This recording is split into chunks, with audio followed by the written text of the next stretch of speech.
everybody. It's Beyond the Pew. Pastor Beyond the Erick Pew. Gill.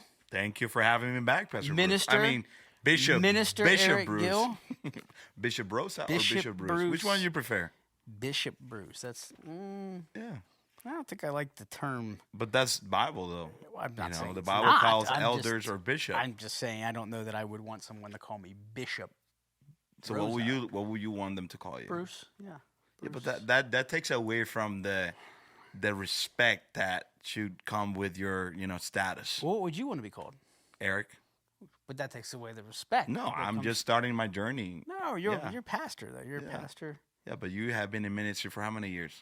for a while. Yeah. Yeah, exactly. It's- So it's- a man is due of his respect. Titles, Yeah. right? Titles. People can get so caught up in titles, right? I mean, they can. That is People- true. That is true. So many different And titles. all that means nothing Indeed. in eternity. Yeah. Indeed. But I'll still call you Bishop Bruce. You can call me that if you want. I don't get upset about titles. You can do that whatever you want. Yeah. I think this is like episode 15. 15? 15 or 16, believe it or Yeah. not, all around the world, Eric. I saw that someone in from All around the Alaska. So world. if you're from Alaska and you're listening or watching, It's not around the world, but still. yeah, Alaska is around the world. Well, that's the United States. Yeah, but it's not. It's not around the world. But yeah, I mean, I mean, sure. it's not in the U.S.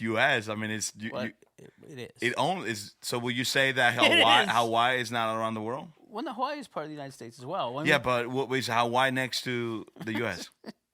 That's Is it what around the next? world mean. is it Around the world mean around like most people when they think of around the world, they would think of like China. other hemisphere. Yeah. Right? I mean, like Well, they would yeah, think of I like mean- China, Thailand, Italy. So is Hawaii not in a know. different hemisphere? well, no, Hawaii is still considered. Is it I in North believe- America? It's not part of the contiguous states, right? So it's not part of the What? contiguous states. The mainland, if you will. It's not part of the mainland, if you will, but it's Yeah, part but of our, it is around the world. Like you have to take a plane to go there, and it is pretty far. So is Washington State around the world? I mean, you have to It take a is plane- around the world. I mean, Really? it's not where we are right now. So if someone says, "Hey, I'm going to travel around the world," in your mind you think, "Oh, that means Alaska." Yeah, I mean, sure, Really? sure it You does. wouldn't think it meant like, okay. I mean, Teach his own. I yeah, mean, potato, potato. It fits within the definition. That's fine. Yeah. I don't think it does, but that's fine. We can go with that. It's Um, like I a don't- contiguous state of what? contiguous United States. That's the mainland, if you will, of Listen, I skipped my math class. It seems like you missed your geography class. Do you know what the contiguous states are? I know what a contiguous What's the state. contiguous states? That is within the country.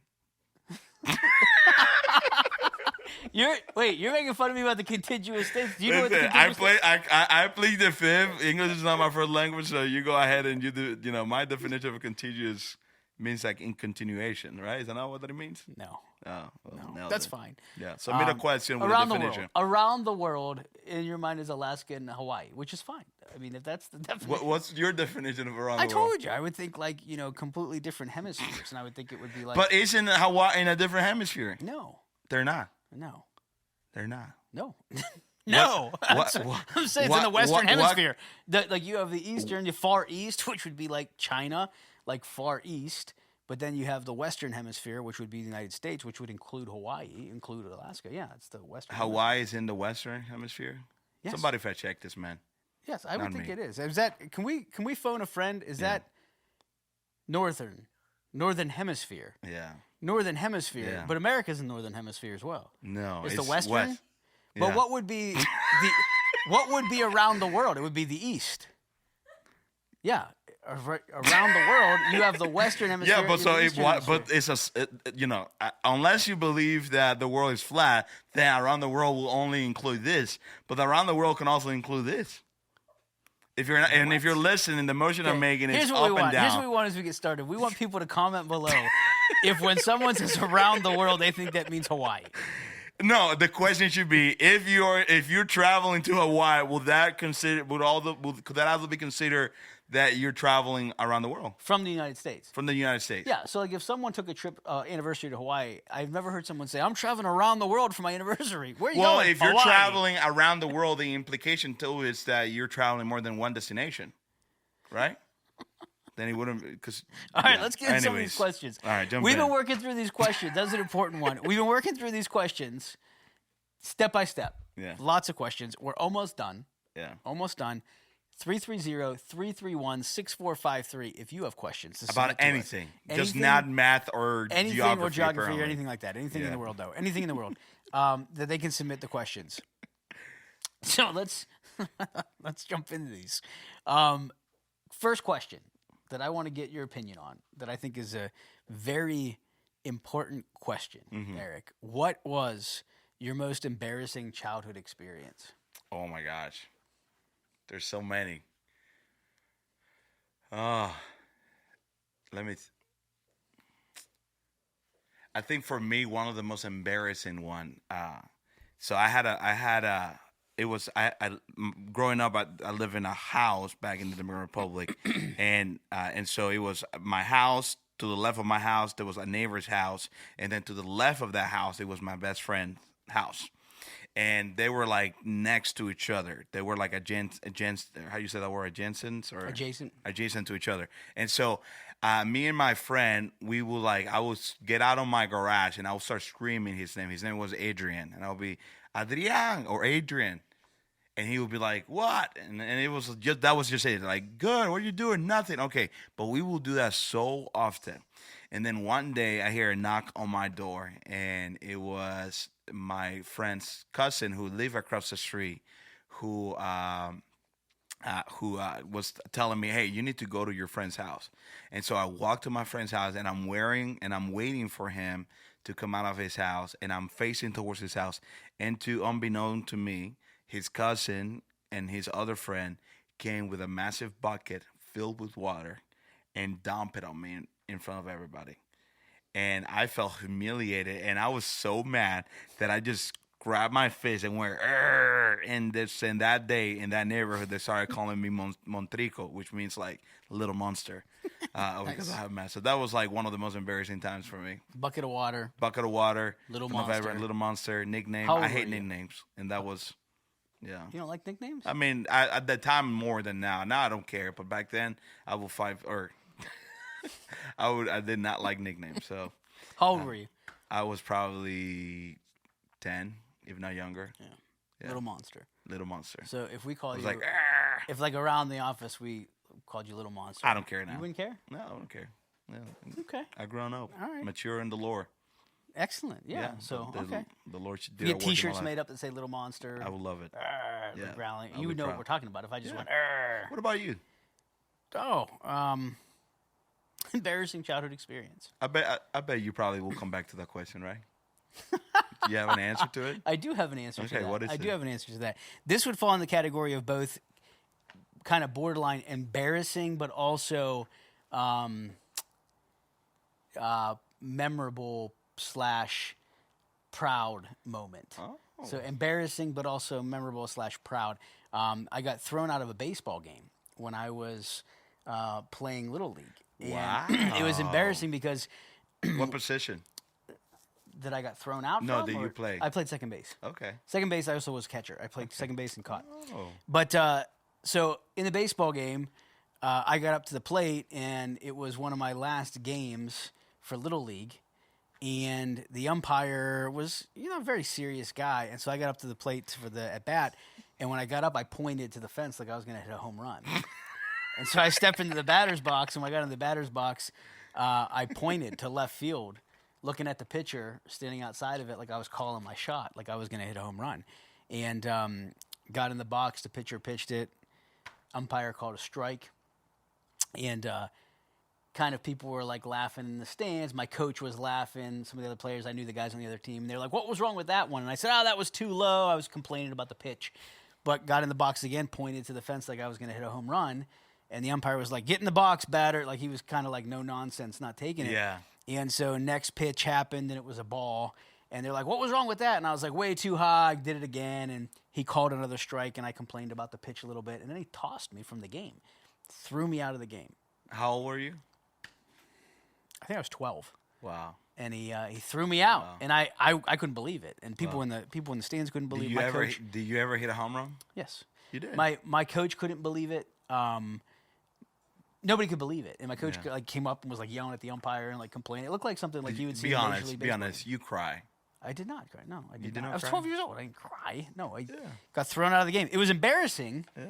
Because I got thrown. I mean, I didn't know any of my It friends. don't sound like it was embarrassing. It sounds like you're proud of it. Now, because now as an adult, I look back and be like, that was a pretty cool moment. Yeah. At the time, though, it was really embarrassing. It would have been cool if you actually would have hit it out of the park, but you didn't.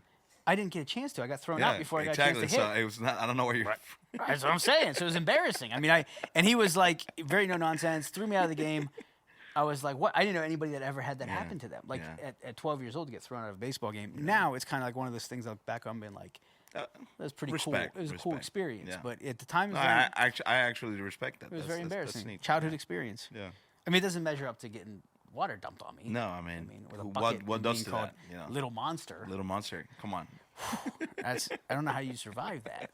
It was, it was a couple of years, but like I said, the Lord did a work in my life. Indeed. Let me ask you a question that is more biblical in nature. Okay.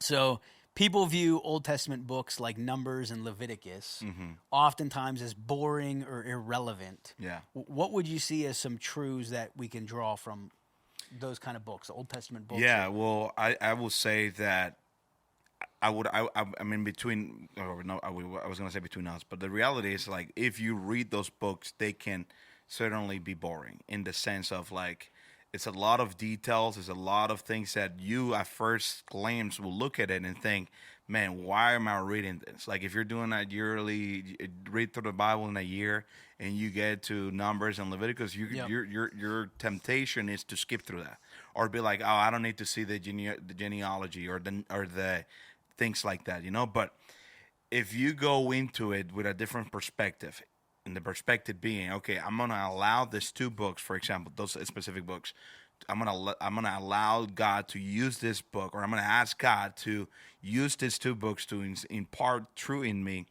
You will come out with a lot of insight from it. For instance, in Number, is a book that is very detailed on records, on things that has happened in history, and in one aspect, you can see how God really do care about details, and how things do not go out of like things don't fall under the crack. You know, we live in a society, we live in a world where details and things often tend to fall under the crack, and you can see sometimes how that leads to people to despair and to, you know, anxiety, depression. So, like, for someone that is leading in that, to go to a book like Numbers and read it and see with that glass, or with it going into it with that understanding that God does care about details, and you see how detailed it is, you'll be well encouraged by that. Sure. And then you look at the book of Leviticus, that Leviticus 2 has a lot of, like, instructions, and it's very explicit and very specific about things on how to worship God and how to do acts of offerings and how to live a life that is set apart as a nation, right? You go into it looking at that as, like, instruction, and you can be bored out. Like, nobody wants to read an instruction. Like, I don't know the last time that you opened and bought something for your kids and you were like, I'm going to read the instruction. What most of us tend to do is just like, we're going to wing it. But if you go into this looking, okay, let me see what God is doing here, you can see a God that is serious about holiness, a God that is serious about us living a life set apart, or the people in the Israelites, you know, that they needed to live a life set apart from every other nation, a life that will bring honor and glory to God. And so I would say to those that are questioning, man, or that have a struggle reading those things, those two books, to go into it with a different perspective, to go into it asking God, hey, God, what do you want to teach me? And look for those things, for those themes. Yeah. One being details and the other one being the holiness of God and how serious He is about His holiness. Sure. Yeah. Yeah, that's good. What do you say? Yeah, I agree with the things that you said. Those are fantastic answers. I think very insightful. But I would say with a couple things with Numbers and Leviticus in particular, one, Numbers is a great reminder that when you read that our God is a God of order, right? And as you mentioned, He's concerned with the details, and God is aware and is very specific. and doesn't make mistakes, right? So I feel like the book of Numbers, as you get into that and you read a lot of just information, Yeah. if you're reading that under the umbrella of understanding that God has perfectly orchestrated Yeah. his plan, and with prophecy, with Christ coming, with his plan of redemption, all of that, you read Numbers and you leave with an appreciation for how much our God is a God of order, and how God is sovereignly in control, and how Yeah. he is the one that is orchestrating these things to take place in the manner in which he wants them to. And with Leviticus, I think it's a reminder as well of the appreciation for the grace of God. Like when you read Leviticus and you read about all the restrictions and all the regulations and all the laws that are present and the specifics of those things, and you're reminded of the Old Testament penalties that were present for sin and how God would deal with sin in the Old Testament. I know for me, it causes me to come away with a great appreciation for the grace of God that's found through Christ. It also highlights the sinfulness of man and how much we need the grace of God. Yeah. And so I do feel like a lot of people, to your point, they go to those books thinking like, here I go, I gotta read these books, and they don't want to, or they don't think going into it they're going to receive anything from it. But when they go into it with this understanding of who God is and what it reveals about God, because the character of God is revealed through the pages of Scripture, and God is unchanging, right? The immutability of God is something that we should celebrate, and so And it's there for a reason. Like, absolutely, if we didn't need those two books, then yeah, it's for our instruction, right? And it. so God has preserved that for us on purpose. So, that's a good question that people sometimes ask. So let me ask you this.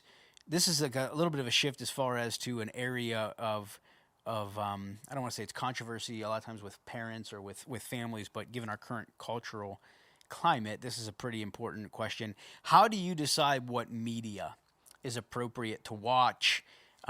Is that an individual choice, or are there universal principles that you would glean from that? So, like, obviously Netflix, Prime Video, in general with media that you're watching, how do you decide what's appropriate and not appropriate? Yeah, I mean, I think that there's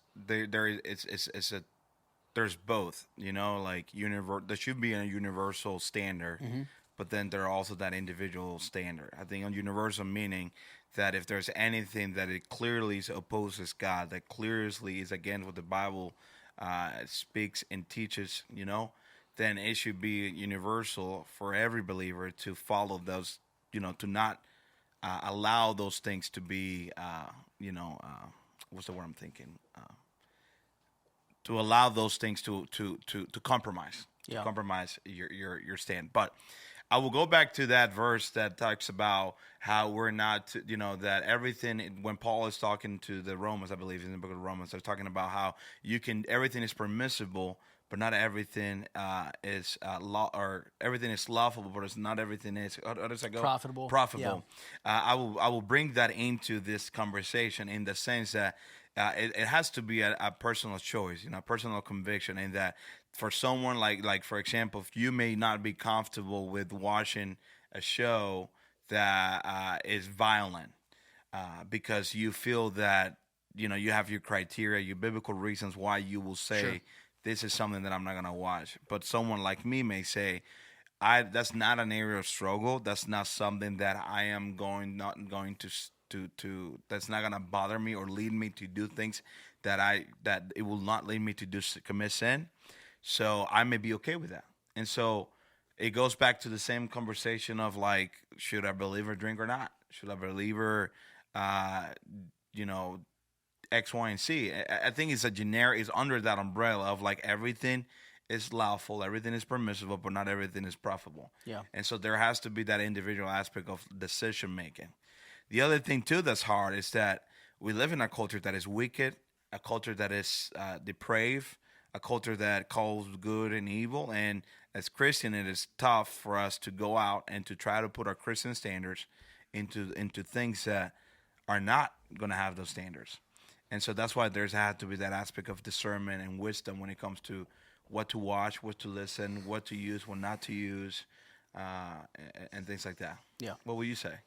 Yeah, I think those are good answers. I feel like that's the struggle obviously as parents that parents are going to face when it comes to what they allow their children to take in and what they allow them to digest, and by way of music, by way of video, TV shows, movies, things like that. And I agree. It is an individual choice to the extent that we are called as followers of Christ not to violate our conscience before the Lord, right? And again, to your point, Paul talks about that. He talks about that with the Corinthian believers, where he says even about eating and drinking and the practices of what they're doing, that some are able to and some are not because of conscience before God. So I do agree with you that it's an individual thing as it relates to conscience before the Lord.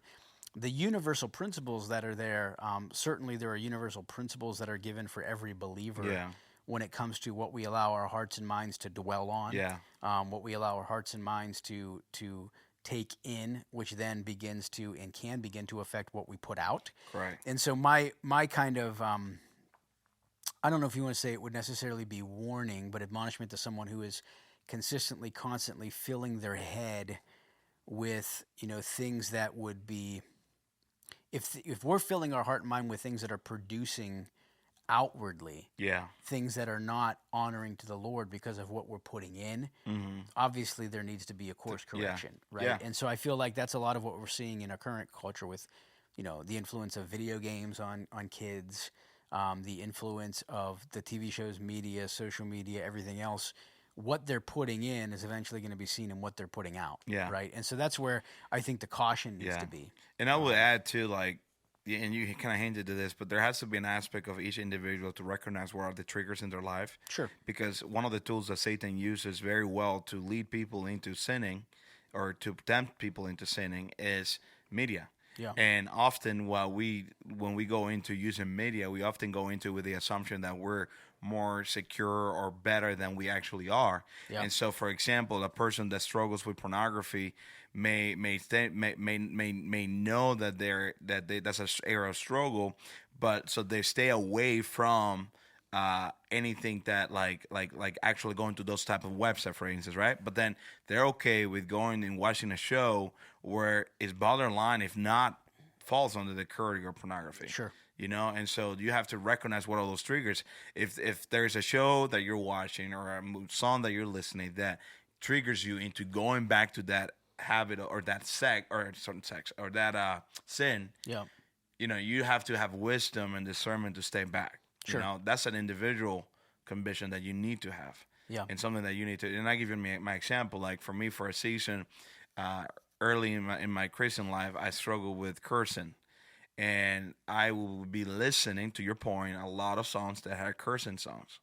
And so for me to be able to move past that, I had to remove myself from listening to songs that have that type of language. Sure. Because it was a trigger for me to go not only from intaking, but also to doing, Yeah.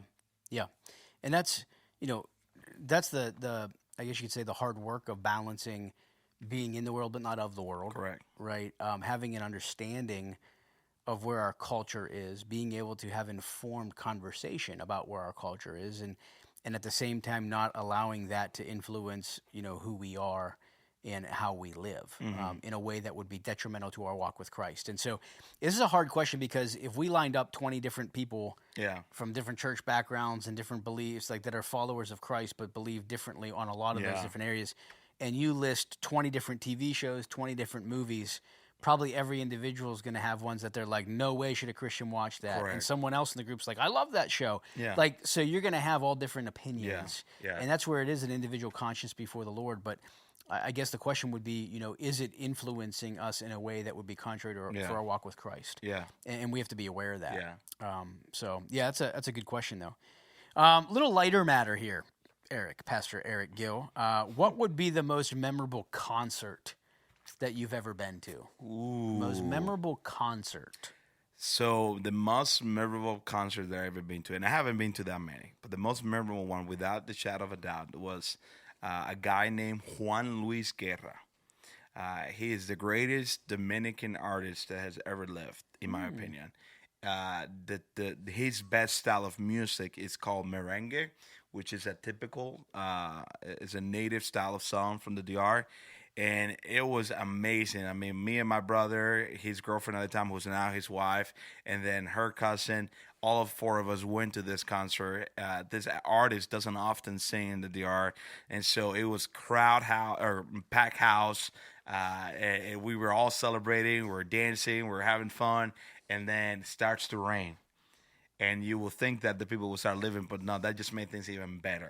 And then within the concert, he had invited some other like big names into the to come and like do like a duet or whatever you call that, and so it was the most memorable one. It was to this day, I'll go back at times and go watch that live concert, just to relive the memories, but also just to enjoy because it's good music. Yeah, it's not Christian music, but it's good music. Yeah, those are moments that like you remember and enhances the experience. Yeah. What about you?